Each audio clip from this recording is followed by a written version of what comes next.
Halo, assalamualaikum warahmatullahi wabarakatuh. Bertemu lagi di channel Materi Kesmas.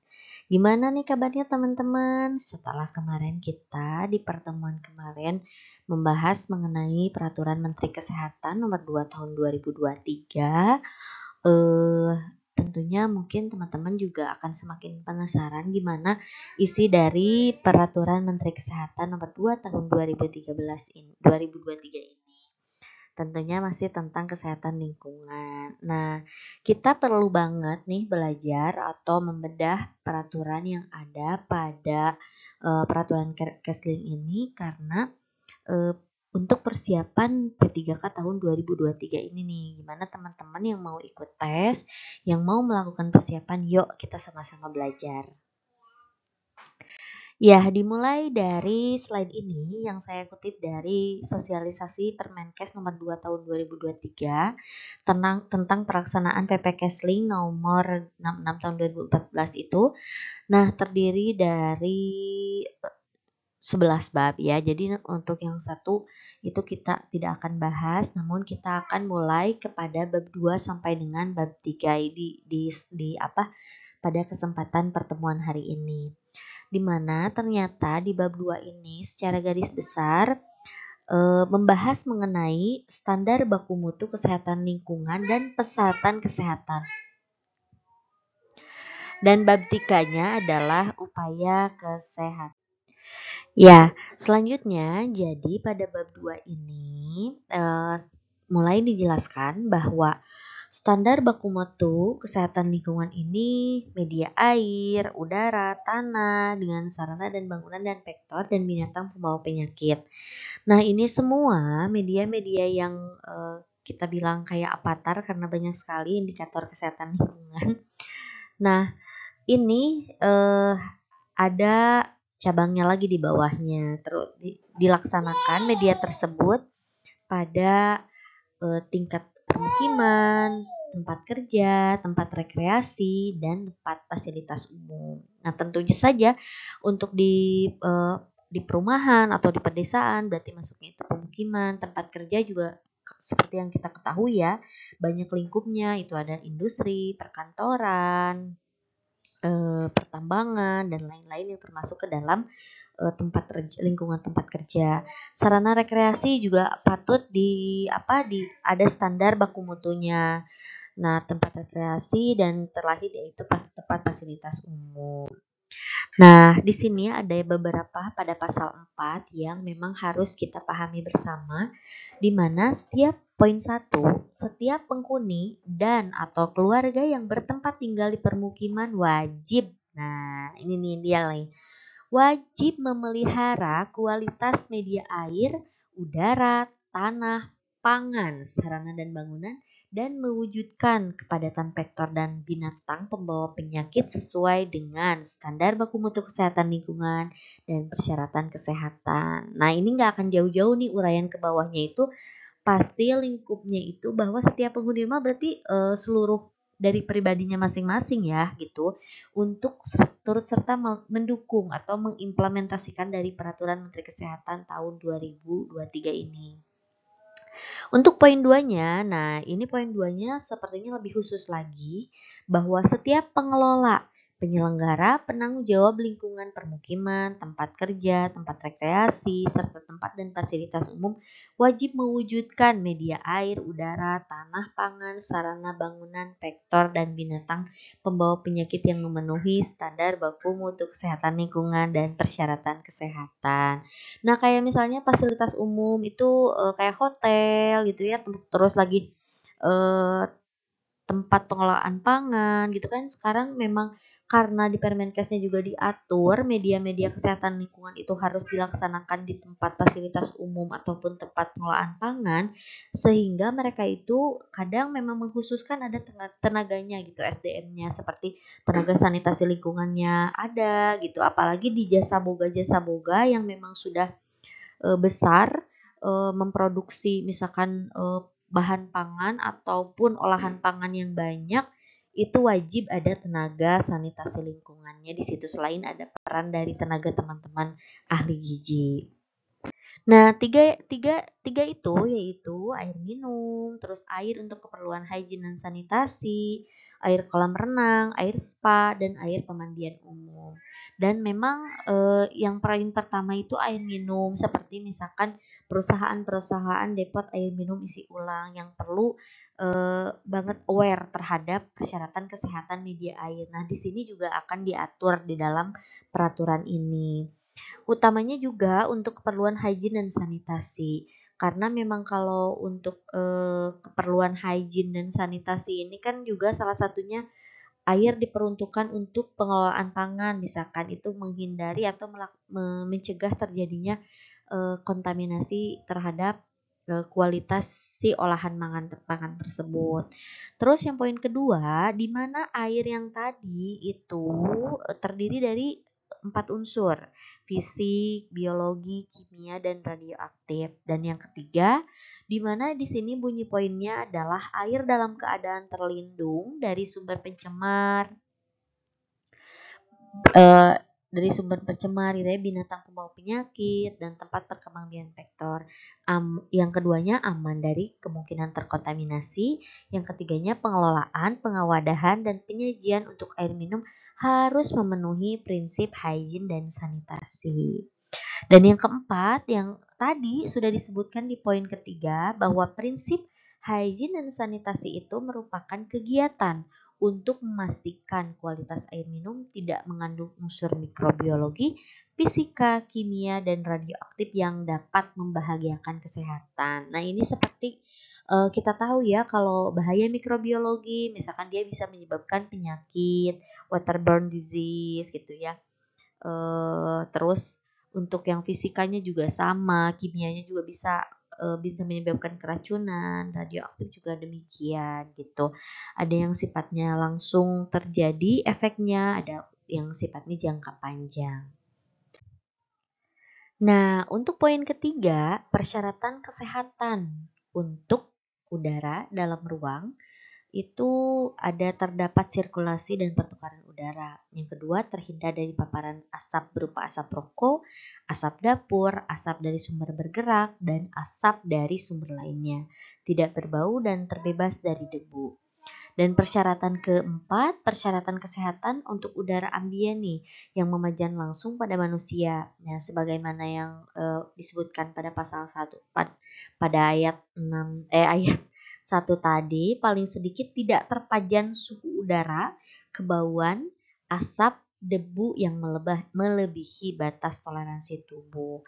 Nah, di mana pada poin 5 batas toleransi tubuh manusia itu dipengaruhi oleh dimensi waktu, kemampuan, dan aktivitas individu atau kelompok masyarakat terhadap pajanan.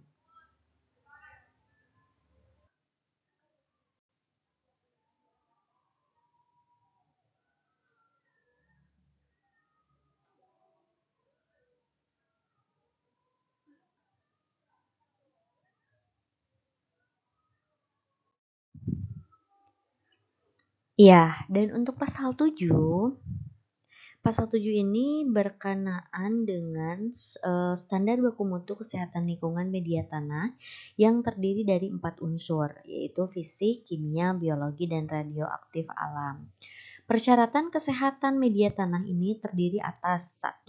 Tanah tidak bekas tempat pembuangan atau pemrosesan akhir dari sampah, dan tanah tidak bekas lokasi pertambangan yang tercemar. Pada poin ketiga, pada standar persyaratan kesehatan yang dimana dimaksud pada poin kedua, bahwa media tanah juga harus memenuhi persyaratan bersih dari kotoran manusia dan hewan, bukan terletak pada daerah rawan bencana longsor, dan aman dari kemungkinan kontaminasi B3 atau limbah B3. Nah, untuk pasal 8 ini berkaitan dengan penyehatan pangan, di mana pada poin pertama, standar baku mutu kesehatan lingkungan dan persyaratan kesehatan media pangan ditetapkan pada pangan olahan siap saji. Poin keduanya, SBM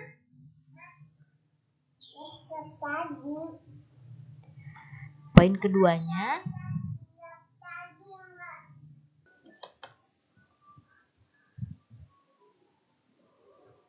Di poin keempat,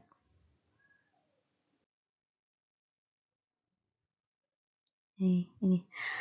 Nah, standar baku mutu kesehatan lingkungan untuk media sarana dan bangunan ini berupa kadar maksimum yang diperbolehkan paling sedikit bagi parameter debu total, asbes bebas, dan timah timbal atau PB untuk bahan bangunan. Nah, parameter pada ayat pertama ini dapat dinilai pada bahan bangunan yang digunakan dan atau kualitas udara dalam ruang. Untuk poin tiganya, di mana persyaratan kesehatan media sarana dan bangunan dilaksanakan sesuai dengan ketentuan perundang-undangan. Berlanjut ke pasal 10, di mana pasal 10 ini membahas mengenai vektor dan binatang pembawa penyakit yang terdiri atas jenis, kepadatan, dan habitat perkembangbiakan, di mana seperti yang kita ketahui ya, untuk vektor sendiri ini banyak jenisnya, cara mengukur kepadatannya juga beda gitu ya. Terus ada lagi perhitungan-perhitungan misalkan tentang tentang filaria nyamuk Anopheles gitu ya, dan lain-lain. Yang selanjutnya adalah persyaratan kesehatan untuk vektor dan binatang pembawa penyakit meliputi kondisi lingkungan yang tidak memungkinkan perkembangbiakan vektor dan binatang pembawa penyakit. Pasal selanjutnya yaitu kita tadi sudah bahas mengenai 10 pasal yang ada di bab 2. Nah, kita beralih ke bab 3, di mana bab 3 ini intinya yaitu pada bab tentang upaya penyihatan. Nah, untuk upaya penyihatan tersebut diuraikan ke dalam beberapa, di mana pada pasal 13 bunyi ayat 1 redaksinya adalah upaya penyihatan dilakukan terhadap seperti yang sudah ada dari awal, media air, udara, tanah, pangan, serta sarana bangunan. Pada pasal 11, nah upaya kesehatannya itu berupa apa? Di sini ditekankan lagi bahwa upaya kesehatannya itu berupa pengawasan, pelindungan, dan peningkatan kualitas air. Ini ini untuk fokus air dulu ya, yang mana diuraikan tadi seperti kayak bab 2 tadi ya. Nah, pengawasan kualitas air ini yang dimaksudkan pada ayat meliputi kegiatan surveillance kualitas air minum, uji laboratorium, analisis resiko, dan atau rekomendasi tindak lanjut yang memang harus dilakukan ketika memang kualitas air tersebut perlu diintervensi. Nah, yang ketiga, perlindungan kualitas air sebagaimana yang terdapat pada pasal 1 ini dilakukan melalui apa? Nah, perlindungan itu dilakukan melalui komunikasi, informasi, dan edukasi, yaitu kalau untuk sudah berkaitan dengan komunikasi, informasi, dan edukasi, tentunya ini akan berbagai macam cara, di mana komunikasi juga kan ada yang komunikasi langsung, baik itu verbal dan non-verbal, misalkan bisa dengan menggunakan media leaflet, poster, dan lain-lain tentunya yang bisa melindungi kualitas air di masyarakat. Poin yang selanjutnya adalah pengembangan teknologi tepat guna. Nah, ini TTG ya. Dimana kalau TTG ini bagaimana melindungi si kualitas air tersebut bisa terjaga, misalkan dengan cara adanya treatment, pasir, tergantung juga tergantung juga gimana kondisi daripada si kualitas air tersebut gitu ya. Selanjutnya adalah rekayasa lingkungan. Dan pada poin 4, peningkatan kualitas air sebagaimana yang disebutkan pada ayat 1 tadi, dilakukan melalui perbaikan kualitas air dengan memanfaatkan teknologi pengelolaan filtrasi, sedimentasi, aerasi, dekontaminasi, desinfeksi, dan teknologi lain yang mewujudkan kualitas air yang memenuhi standar baku mutu kesehatan lingkungan. Iya. Menarik ya teman-teman. Jadi nanti sepertinya kita akan juga belajar mengenai tentang kita kupas lagi tentang pemanfaatan teknologi supaya menjaga kualitas air minum khususnya supaya supaya memenuhi standar kesehatan.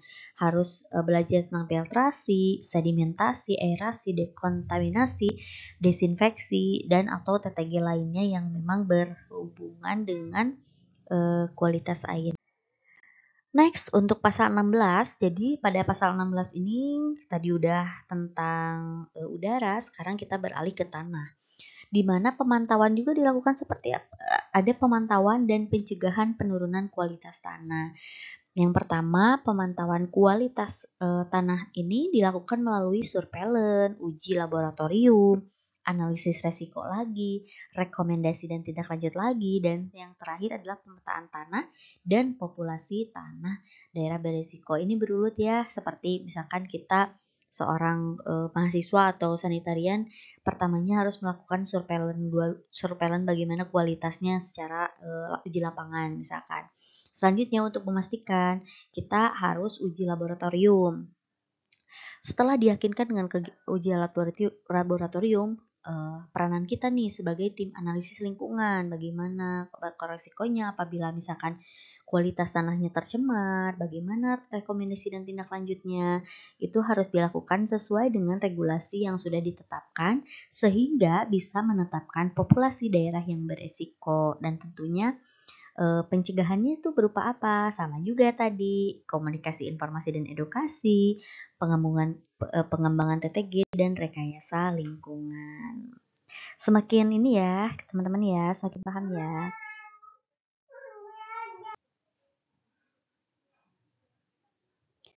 Ya, untuk selanjutnya adalah pasal 18, di mana pada pasal 18 ini akan berfokus pada sarana dan bangunan, meliputi pengawasan, perlindungan, dan peningkatan kualitas sanitasi sarana dan bangunan. Pada poin 2,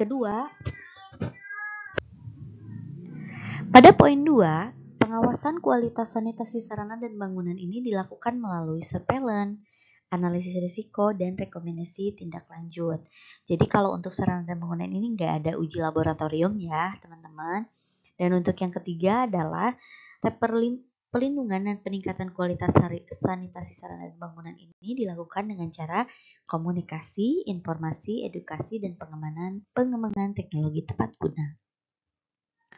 Untuk pasal 19, surveillance dalam rangka upaya penyehatan dilakukan oleh tenaga sanitasi lingkungan ini menggunakan yang namanya instrumen inspeksi kesehatan lingkungan.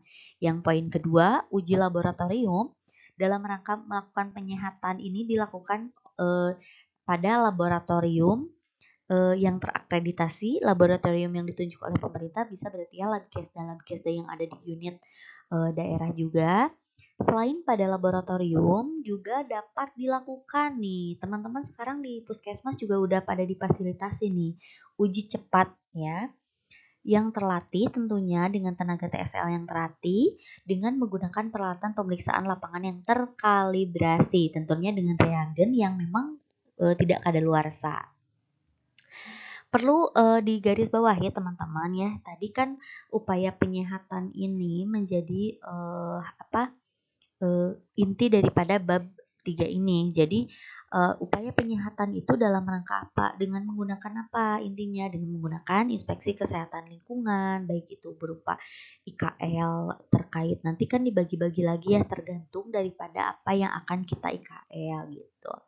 Yang selanjutnya uji laboratorium juga menjadi poin utama juga daripada bab ini.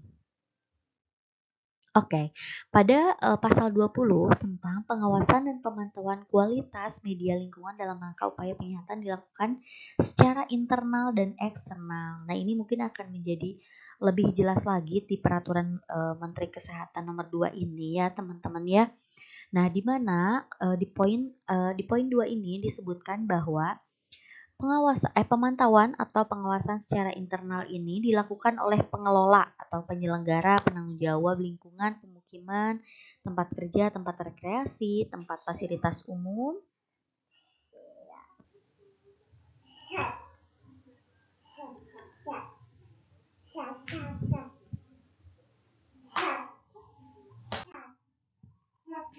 pada pasal 21, ini lanjutannya ya. Jadi pengawasan pemantauan kualitas media lingkungan ini secara eksternal dilakukan oleh tim pengawas yang terdiri dari kelompok TSL dan tenaga kesehatan lain yang terlatih.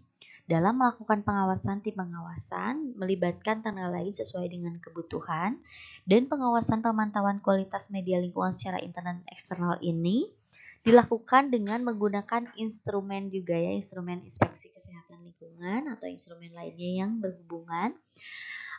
Yang terakhir adalah hasil pengawasan dan pemantauan kualitas lingkungan ini secara internal wajib didokumentasikan dalam bentuk berita acara pengawasan dan dilaporkan kepada pimpinan instansi. Nah, berita acara pengawasan yang dimaksud ini memuat hasil pemeriksaan dan rekomendasinya seperti apa. Dan rekomendasinya ini harus ditindaklanjuti oleh pengelola, yang tadi pengelola sebagai pengawas internal ya, pengelola, penyelenggara, penanggung jawab permukiman, tempat kerja, tempat rekreasi, serta tempat dan fasilitas umum, termasuk produsen, penyedia, penyelenggara air minum, dan pangan olahan siap saji. Nah, learning point-nya apa nih teman-teman? Jadi, pada bab 2 ini dikenalkan tentang standar baku mutu kesehatan lingkungan itu apa aja. Misalkan kayak air tadi, termasuknya air minum, air yang berhubungan dengan hygiene dan sanitasi, dan untuk air spa dan lain-lain. Nah, semakin diperjelaskan lagi media-media yang tadi ada standar baku mutunya ini diperjelas di bab ketiga dengan melakukan upaya kesehatan. Pada intinya upaya kesehatan ini tadi dilakukan pengawasan tentunya dengan melakukan surveillance air misalkan, terus pelindungan dengan apa? Dengan uji laboratorium dan peningkatan kualitas dengan berbagai cara yang tentunya tergantung dengan masalah yang ada pada lingkungannya masing-masing. Oke, kita ke contoh soal.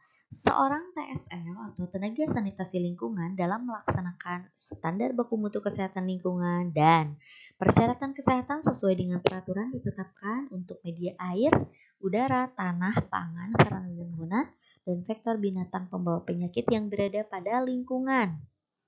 A. Permukiman, tempat rekreasi, tempat kerja dan fasilitas umum. B. Permukiman masyarakat. C. TPP. D. Pasienkes. E. Perusahaan swasta. Ini ada di bab 2. Oke, dan jawabannya adalah A. Soal nomor 2. Seorang TSL melakukan edukasi kepada masyarakat terkait dengan persyaratan kesehatan media air. Berikut ini yang bukan persyaratan kesehatan media air adalah A. Air dalam keadaan terlindung dari sumber pencemar. B. Air terlindung dari binatang pembawa penyakit dan tempat berkembangbiakan vektor. C. Aman dari kemungkinan terkontaminasi. D. Pengelolaan, pewadahan, dan penyajian untuk air minum harus memenuhi prinsip hygiene sanitasi. Dan E. Air harus berwarna mengkilat.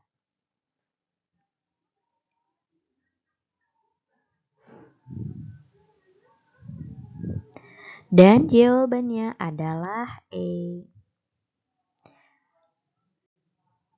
Next, untuk soal nomor 3. Standar baku mutu kesehatan lingkungan untuk vektor dan binatang pembawa penyakit terdiri atas A. Jenis, kepadatan, dan habitat perkembangbiakan. B. Jenis vektor dan padatan vektor. C. Kepadatan binatang dan lalat. D. Perkembangbiakan vektor dan binatang. Dan E. Penanggulangan vektor. Oke, dan jawabannya adalah A. Jenis, kepadatan, dan habitat perkembangbiakan. Soal nomor 4. Persyaratan kesehatan pada olahan pangan siap saji dilakukan pada A. Tempat, B. Peralatan, C. Penjamah pangan, D. Pangan, dan E. Semua benar.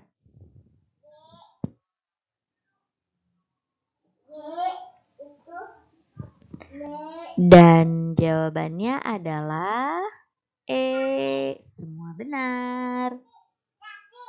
Iya. Agak ini ya, ada gangguan ya. Apa? Iya.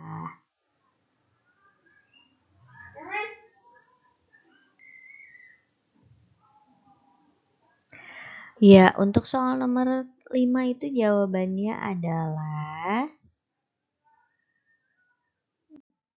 ya, soal nomor 5 jawabannya itu adalah itu ya C ya. Ya, terima kasih teman-teman atas segala perhatiannya. Mohon maaf banyak sekali gangguan dan suara-suara yang tidak berkaitan dengan materi ini. Mudah-mudahan materi tentang peraturan kesehatan lingkungan nomor 2 ini bisa semakin apa namanya? Semakin mantap lagi teman-teman tentang pemahaman daripada peraturan Menteri Kesehatan berkenaan dengan kesehatan lingkungan ini. Semangat terus teman-teman, kita akan terus belajar.